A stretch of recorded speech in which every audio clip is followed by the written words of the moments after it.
マイクテストマイクテスト。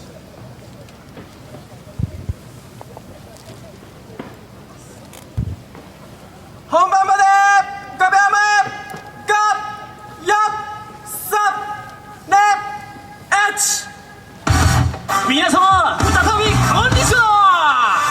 雨の中寒いですが今日もやります。インタビューラジオそうやないと日本のお時間で、先ほど間違えて帰ってしまいましたが、龍のゴーちゃん再びここに現れる。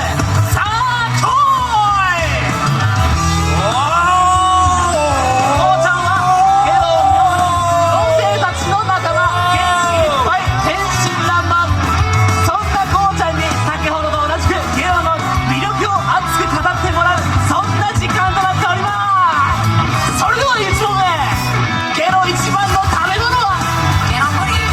ゲロプリン、滑らかな味が特徴的、バニラ味がふんだんに使われております。次に2問目、ゲロ一番の場所はゲロ温泉。ゲロ温泉、寒い体を温めるのにそこが一番。ちょっと僕混浴が気になるんですよね。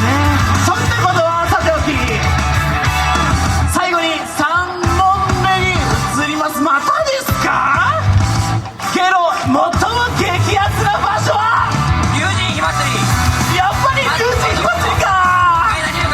ちょっとさっきよりテンション上がってるんじゃない？もう帰らないでほしい。帰ってくれ。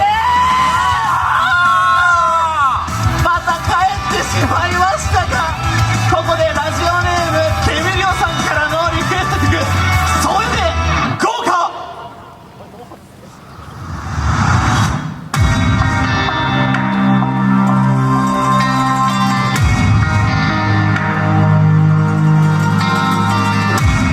今は風前の灯し、肩慣らしは十二分。さあ行こうか。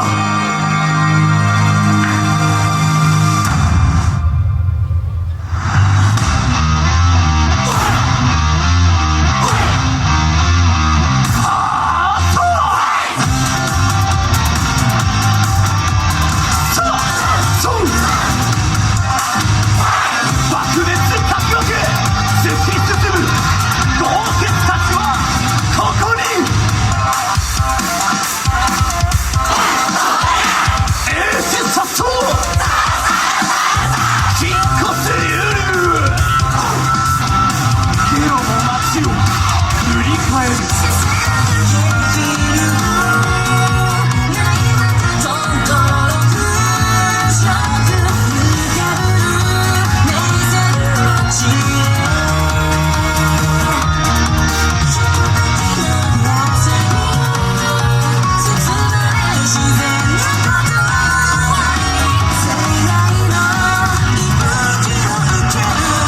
雲をつく影、方向の響き、木々はざわめき、雨風もここで止む。ワンガセルチに